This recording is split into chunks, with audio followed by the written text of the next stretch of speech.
A little boy, just 8 years old. His father bullies him over the size of his nose and is harsh with him, forcing him to work and become the family's source of income. And even after the boy grows up, his father is still the reason he'll one day catch fire, wide awake through every second of it. This isn't your everyday movie story. This is the story of the most famous singer across every generation, a name that, even now, stays carved into the hearts and minds of people everywhere. Michael Jackson. Every paper covered the abuse he endured. He even admitted it himself, sitting down with talk show host Oprah, saying that just laying eyes on his father would leave him so terrified he'd throw up. But nobody ever laid out the details of his childhood with that man, or what exactly he put him through. In this recap, we're about to uncover some chilling things nobody could ever imagine. So, without dragging it out, let's get into it. Our film opens in 1966, with Michael still just a little boy, watching the other kids play outside his house. The longing is written all over him, because he's shut out from happy moments like these. Sure, he's living with his family, the mother he loves dearly and his brothers too. But the whole problem with his life is his father. The man calls out to him, telling him to hurry up and get in line with his brothers, and then he starts drilling them on the song they're set to perform. But before they even get going, he cuts them off, yelling because they're not starting together, barking at them to hit it as one, all on a single breath. Every few seconds he stops them and makes them take it from the top again. And of course, the worst of the yelling always lands on Mike. His training sessions are brutal, the kind that would strip the feeling out of anyone. But even so, Michael's talent and that beautiful voice win out over everything. Because the father sees his kids as nothing more than a money-making venture, something to be squeezed for every last second, he springs it on them one night over dinner. He tells the boys to get themselves ready, since he's lined up a whole run of different shows because the family needs to be pulling in serious cash these days. Not sure why he lumps himself in with that we. The kids are the only ones doing any of the actual work. Anyway, the mother isn't happy about it, and she reminds him that they've got school and their education has to come first. And while it's pretty obvious the rest of them are thrilled, Michael's the odd one out, sitting there bothered, especially since his father writes them all off as just poor little black kids with nothing going for them. In this world, he tells them, you're either a winner or a loser, and to claw their way out of this miserable spot they're stuck in, they've got to milk every single moment for all it's worth. Then he has them all chant the words, "We've got this," and right away he stops them to drill them on a few specific moves, turning it into their signature line. And he names the group the Jackson 5. And just like that, the shows kick off, and the one who shines through every last one of them is Michael. The crowds are floored that someone so small can leave them this spellbound, while his brothers are little more than backup standing beside him. You can read it right off the father's face. He isn't the least bit happy about the way people's eyes lock onto Michael. But that doesn't stop him from leaning on the boy even harder in the days ahead, all to keep padding his own pockets. The second they're back home, their mother tells them to hurry off to bed for school. But that's when her brute of a husband cuts her off. There's no sleep, he says. Not these days. There's no rest and no taking it easy. They have to train. And not just tonight, for a whole week straight, so she shouldn't even breathe a word about school. Then poor Michael barely opens his mouth to say they're worn out from all the singing and dancing, and one of his brothers echoes the very same thing. But the father zeroes right in on Michael's words, pressing him, asking if he's really that tired, Mike. And he should have never answered, because the moment he says yes, his father just gives a low and tells him to come over. Terrified, Michael starts trembling because he knows exactly what's coming. He glances over at his mother, who's got nothing in her hands to do about any of it. But the second his eyes drift to anyone other than his father, it only winds the man up more, and he snaps at him, reminding him that when he tells him to come, he comes. So Michael steps forward, one shaky step ahead and 10 steps back inside his head from the fear. The moment he gets close, the father slips off his belt, and he keeps swinging it at him right there in front of his brothers and his mother. And they're all stunned, watching it unfold. Why Michael, of all people? Why him? And once he's done with the punishment and sees the boy crying, he doubles down on him, telling him to cut it out, calling him Big Nose. Humiliated in front of his brothers, Michael feels gutted, the pain of it sinking deep, and he stumbles into the bathroom, completely undone, sobbing so hard he can barely catch his breath. The only thing that softens any of it for him are the stories he reads, because inside them he gets to live out the freedom he's denied in real life. He even names the wicked pirate in one of them after his father. The next day, sure enough, the training picks up right where it left off, and through every minute of it, the father has his attention locked on one thing, and one thing only, his personal piggy bank, which is Michael. He orders the boy to look him in the eyes while he sings, but Michael just can't bring himself to do it. Not at all. And just the way the father wants it, every single day they're on some new stage. After a while, the mother loses all hope of her kids putting any real focus on school and in education, so she figures she'll get in there with them, cheer them on through whatever this is. She has new outfits tailored just for them, the whole group, so they shine the way they need to. 2 years roll by, and by 1968, they're showing up to a huge event, packed with celebrities, and that's where a certain music executive happens to be in the room. And by the way, she's about to be the lifeline heaven sends straight to Michael, and we'll find out exactly why in just a bit. For now, though, the father is putting on his whole act, playing the part of the official guardian of these up-and-coming young groups. The moment he catches her watching Michael with that look of pure fascination, he steps in to introduce himself, telling her, by the way, that's my son right there. And just so she knows, what she's seeing is the bare minimum of what the boy's got, because he's the one who taught the kid even how to breathe properly in the first place. She couldn't care less about him. Every ounce of her attention is on Michael. But then, ever so subtly, she lets him in on a little something, that education only nurtures the raw talent. That's all. And because of that, there's a whole list of things the boy still needs to learn. She hands him her card in case he ever wants his son to become something more. In 1969, right after she gets in touch with him and they iron out every last detail, they sign with a record label to start recording the group's very first song. We see Michael standing on his own in front of the microphone, laying down the track, but he's moving around way too much, because that's just what he's used to. Every single word paired with a move, driven by his feeling more than the lyrics on the page. The producer steps in and asks him to settle down a bit, because all that movement is keeping him from delivering the take just right. Michael takes the note, but a moment later, he's right back at it, moving all over again. The producer has to keep asking him, over and over, until finally Michael locks in and pulls off the performance exactly the way it's meant to sound, his movement no longer bleeding into his voice. And every single person in that room is mesmerized, wondering how on earth a voice like that even exists. Because honestly, even now in 2026, there's still nothing else quite like it. When the father catches the way this executive is looking at his son, the jealousy starts creeping in like, oh, someone else is going to teach Michael now? Is that it? So he tries his luck and asks if he can please step in and have a word with the boy, just to give him a nudge to do a certain thing.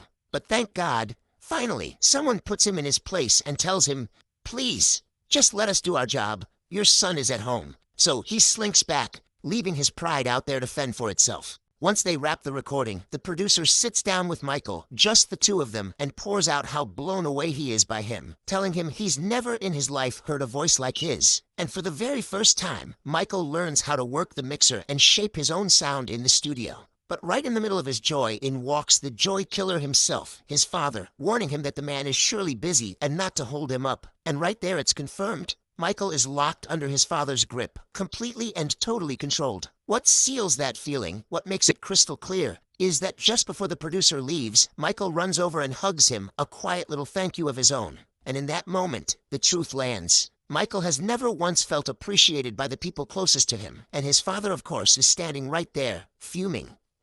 And from here, Michael Jackson's real journey to fame begins. The song blows up, and right before his first TV appearance, since the track has just been ranked among the top 100, the executive asks him how old he is. When he says 10, she tells him 10 won't cut it. He has to say he's 8. He looks small enough anyway, and honestly, nobody will care. But their fascination with him will only grow once they realize he's even younger than they thought. Time passes, and by 1971, a man named Bill Bray shows up, his new personal bodyguard. The strange part is, for the first time ever, the father actually seems worried about him, telling the bodyguard to protect him with his life. As for Michael, he doesn't get what the fuss is about, because he's still just a kid, even if he's the reason for all the wealth his family is now living in. The only person he feels real love from is his mother, and that's why his favorite hours are the ones he spends with her, like sitting and watching a famous performer he's completely mesmerized by, the same artist who would actually inspire his signature dance move down the line. One night over dinner, he opens up to his mom about wanting a pet, but she shuts it down right away, telling him sweetly that she's got him, an entire little zoo of her own children. But in that moment, It hits her how strange it is that he doesn't have a single friend his own age, and she asks him why. Why pets instead of kids his age? Michael just goes silent. And in his eyes, you can read 1,000 reasons, but the biggest one is that he gave his whole life to his father and to that microphone. And that's it. Plenty of people around him, plenty of admirers, but nobody ever got close. And that's exactly why, when Michael Jackson grew up, he turned his own house into a zoo. The giraffe he had later on, it started right here. Back to the film, we find Michael now 20 years old, all grown up, his mustache coming in. And specifically in 1978, he's sitting with an executive from a new record label. The group's quality has started to slip, and the label they were signed with can no longer make them shine the way they used to, so they figured a change was due. Change is good after all. The executive is walking him through how their new album will be all about freedom and free choice. And right then, Michael feels like the man is speaking straight to him. He stops, takes a moment to really think it through, and makes his decision. He's going solo, breaking away from his brothers. From this day forward, he's Michael Jackson, not the Jackson 5. We see him telling himself he's going to look his father dead in the eye and say it out loud, that from now on, he's Michael Jackson. He's beaming. But of course, he can't actually do it. So instead, he goes to the marketing executives and asks them to tell his father, framing it like it's their idea, not his. And oh, they're absolutely thrilled. Finally, because in this setup, he'll be the one writing, composing, and singing. He wants to build a whole world that's entirely his own. So they head straight to his father, who surprisingly doesn't push back at all, and tells them, sure, take him. But the most important thing is that at night, when the group performs with his brothers, he stays put. That's after he pockets a few hefty checks, of course. A short while after they walk away, the father starts to worry that Michael might one day just leave them all behind. But Michael himself is happy, finally getting at least halfway to his dream. He records his very first solo song, every word in it pouring straight from inside him. But before that, he kept pumping himself up, reminding himself he's strong, brave, ridiculously talented, and that his nose is not some obstacle in his life. He puts together his own album, writes 3 of the songs himself, and everyone around him is nervous this whole thing is going to flop, since people are used to seeing the whole group together. And his father's smug satisfaction alone, if it came, would be enough to crush him. But the surprise lands. No sympathy for the haters. The album sells 3 million copies in just the first 3 months, gets nominated for awards too, and 2 of its songs even hit #1. All of these wins push Michael to go even further. He decides to film a music video for one of the songs, fully showcasing his own solo moves, dressed in a tailored suit, the whole production lavish and expensive. The editing was unlike anything before, releasing in 3 different versions, and his dance moves stunned everyone who saw them. And through all of this, Michael never forgets to donate to children's cancer hospitals. Now it's time for him to pick a close friend. And since he's never had friends to begin with, he goes, well, all earthly options are exhausted. I'll just befriend a chimp. He surprises his family one morning by waking them up to show off what he's brought home. The second his father lays eyes on the chimp, he sneers and mocks him, saying that's exactly what someone with a big nose like his would drag home. Michael's response was pure delight, but before we get to that response, you should know that this chimp is still alive to this day and stayed by Michael's side throughout the rest of his life. Michael's response is to head straight to a doctor and get cosmetic surgery on his nose. While he's there, the doctor notices that signs of a skin condition called vitiligo are starting to show on his skin. Honestly, Michael isn't fazed by it at the time, brushing it off, saying it's fine. Creams will help us cover the look. After the surgery, he tries to hide it from his father, but the man catches him. Since nothing slips past him, he's on top of every single move. The moment he sees his son's face, he asks what's going on, and you can tell he's actually shaken by it. And even though Michael tells him the surgery was for his sinuses, the father is still bothered, surprised that his own words could have pushed the boy to do something like this. Days pass, and this whole pet thing only grows with Michael. Like we said, he got a giraffe, but that wasn't enough, so he went and got a snake too. One time, sitting with his sister surrounded by thousands of letters from fans, you'll catch him telling her these aren't just fans. They're a part of his life. They're his real family. Things roll along just fine until the group's star starts to dim, so Michael's father decides to use him and force him to do a new album with his brothers, back through the old record label. When Michael pushes back in a way the father doesn't appreciate, but is actually completely right legally and from a publicity angle, since he can't be working on a project under a different record label, and on top of that, it would hurt his career because he's officially been independent for a while now. The father loses it and starts tearing him down. the way he always does, asking him who he thinks he is. A star? He's the one who made him. He's itching to remind him of an old beating. But Michael gets up quick and walks right out, climbing into the car Bill Bray's driving, asking him to take him anywhere, just far away. And as if fate itself wants to give him a little pat on the back, everywhere they go, he finds crowds of fans cheering his name. But through all of it, his happiness is broken. Or honestly, he can't even feel it at all. The person closest to him is dead set on putting him down, and barely seems to love him, just like he always expected. When Bill Bray sees him this broken, he drives him to a quiet spot and asks him to let it out, to say whatever's eating at him.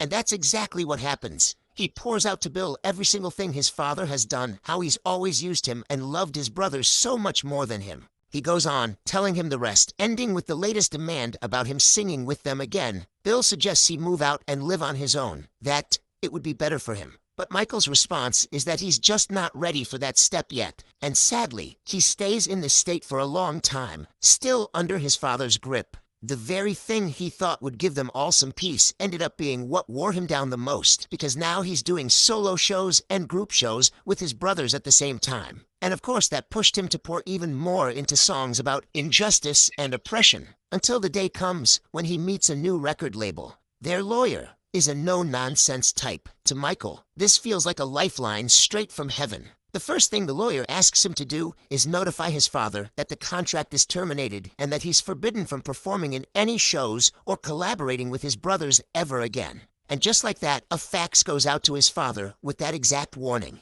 He's no longer allowed to deal with Michael, who now has a record label handling every one of his projects and a powerful lawyer who could drag him into legal trouble. The father takes it as a personal insult and erupts. He turns to his wife and tells her, "You see your son? He pushed me out. Didn't even come ask me himself because he's a coward. Looks like he's forgotten who he is. When he comes back to me, I'll have to drag him back to the old days." The mother fires back that he's not a little kid anymore. He's a man now, and he should really pay attention to that. Treat him differently than he did when he was a boy.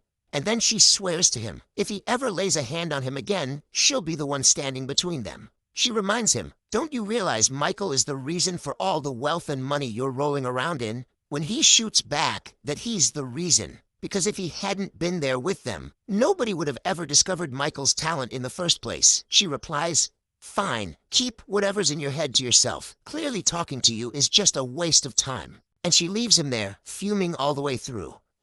On the other side of things, Michael feels free at last. He heads out to buy a toy with Bill Bray, and there he runs into a crowd of fans. For the first time, he's actually happy and at ease. When he sees the kids around him, he remembers how he was robbed of his own childhood. So he brings the new toy home to his brothers, but their reaction stuns him. They've grown up now. They're into things like ball games and other activities. They don't want to play like little kids anymore. And that's what pushes Michael to grow even closer to his chimp, his real friend, playing with him and genuinely feeling happy. But would his father just let it slide? Of course not. He confronts him about the warning he received and throws a few cutting remarks his way about loyalty, telling him he doesn't know the first thing about family. In the middle of Michael's silence, his eyes alone are enough of a reply, telling him that he's the very reason Michael doesn't feel what family even means in the first place. But like always, the fear keeps him from saying a word. And from here, Michael starts building his own private life, even while still living with his family. He keeps running his charity work for kids in complete quiet. When he's asked to do press interviews,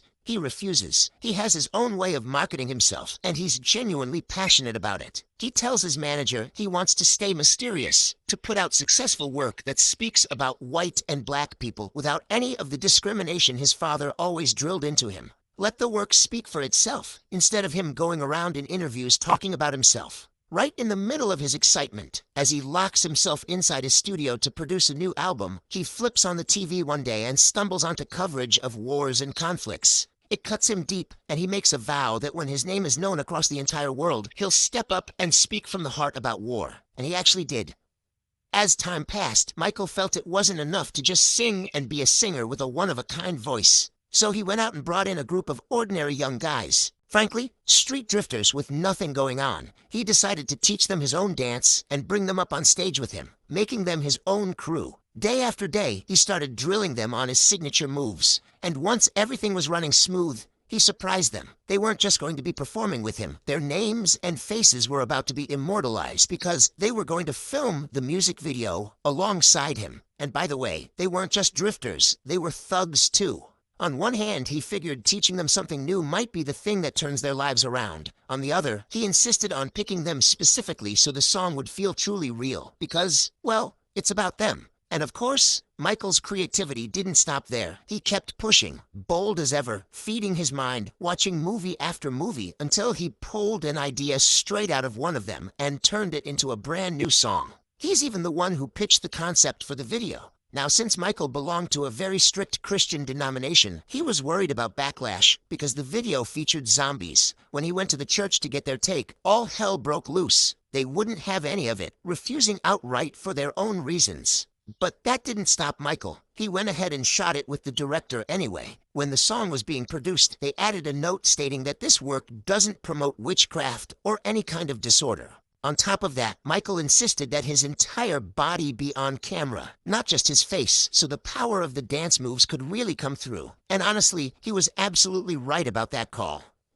Finally, the time comes to debut the music video at one of his concerts, with everyone sitting there on edge. Out of nowhere, the video shatters every record, and the album becomes the best-selling album in history. Michael's lawyer, sharp as ever, pushes the producer to get his songs played on MTV. Which, in case you don't know, was the biggest, most watched music channel of that era. Nobody wasn't tuning in. But the producer comes back terrified because the channel doesn't air any songs by black artists, supposedly because kids are scared of them. Michael shoots back, telling him he's making this music for everyone, not just for black people, and the whole point is to present art. There's no way he'll accept losing out over a channel run by racists. He stands firm, making it his condition for staying with them and not tearing up the contract. The producer panics on the spot, calls the channel's executive, and lays out Michael's demand. When he refuses, exactly as expected, the producer threatens to pull every single one of his songs. After a long, heated back and forth on that call, full of yelling and pushing, they agree, and the video actually airs on the channel, no longer trapped on the concert screens. Just like that, the whole world can see him. The album takes off even further, selling unbelievable numbers of copies. Michael loses himself in his concerts and his love for his fans, a crowd growing larger by the day, and he's still just a young man at 25.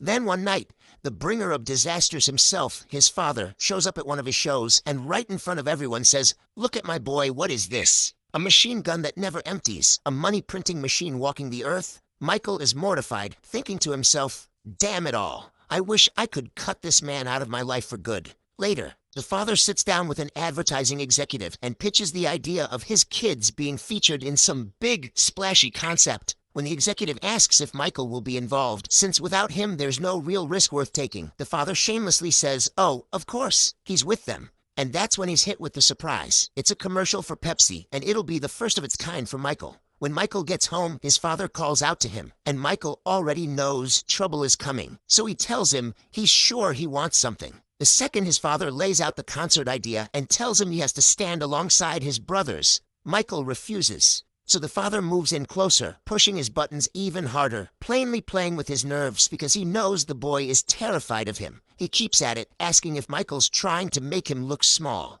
And Michael can't even get a word out. He just agrees. He goes with his brothers to film the Pepsi commercial. But during the shoot, he asks for one solo shot of himself, taken from above. The moment he's mid-performance, fully locked into it, an electrical short happens. A spark drops onto his hair and sets it on fire. He's running down off the stage, and by the time anyone makes it over to save him, the flames have already reached his scalp. While the crowd and fans stand there horrified for Michael and the ambulance is rushing him away, his father's only concern is that he gets better, because of course, the money train has to keep running. Even after the doctor steps out and explains his condition, that the tissue is damaged and they've given him medication to slow his heart rate down since it was racing from how much pain he was in, the father asks, "Well, so when's he gonna recover and sing again?" The doctor is stunned, the mother is stunned, everyone in the room is stunned, like, "What is wrong with you? Just calm down a bit." The doctor cuts in, telling him, "Your son is dying, sir. If the fire had touched his eye or his face, he would have been gone by now. And all you care about is when he'll sing." So the father puts on his best Father of the Year act and tells him the one thing that would truly heal him is standing back on that stage. As for Michael, he takes in the news that, Thank God he survived, but unfortunately his hair won't grow back, and on top of that, he'll have to go through surgical procedures to soften the scars on his face. Michael's just sitting there thinking, world, you couldn't find anyone else to dump this on? But he endures it the same way he's endured every awful thing that has happened to him in his life. And despite the pain Michael is feeling, he refuses to take any painkillers. But the doctor warns him, you're at a point where you can't live a normal life anymore. Your scalp is essentially exposed, tissue and nerves, and it's going to wear you down completely. And from here, Michael starts depending on painkillers heavily, non-stop. He can't get through life without them. Then his mother comes to comfort him. After 25 whole years, she finally comes to apologize for never being able to protect him from his father. Michael asks her to leave him alone, because if you remember, ever since he was little, he hated being seen as weak. In the middle of everything he's feeling, he walks around checking on the other patients around him, especially the children, because he knows firsthand just how brutal the suffering is. The one who saw him doing this and broke the story to the press was his own lawyer. From that moment on, photos of him with a brace on his head, comforting the sick, went out everywhere. And because of all of it, he asked his lawyer to file for compensation from Pepsi since they failed to properly secure the location. The compensation money would be donated to a burn center. Even though he's in pain every second, not just from the wounds and the situation he's in. No, also because he's someone who loves being productive. All the heavy sleep the painkillers caused was driving him crazy. While Bill Bray is with him, Michael flips through the magazines and goes, wow, God is really merciful. Thank goodness he came out of this accident without disfigurements that couldn't be covered up. And right there, he made his decision. The moment he gets out, he's going to perform one show with his brothers, and that's when he'll finally be able to fix what his father broke inside him all those years ago.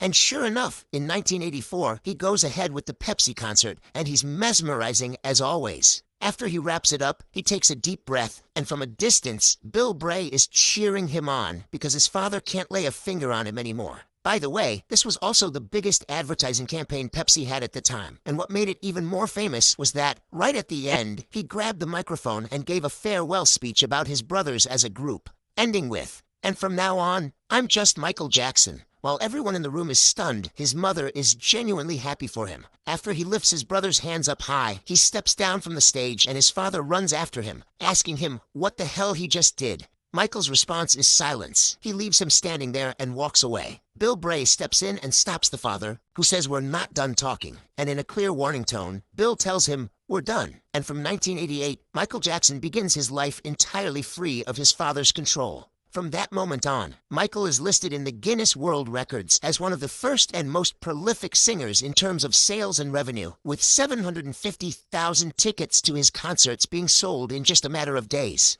At the end of the film, a note appears on screen telling us the story isn't over yet, because this was just his childhood, the part he gave a glimpse of when he sat down with talk show host Oprah.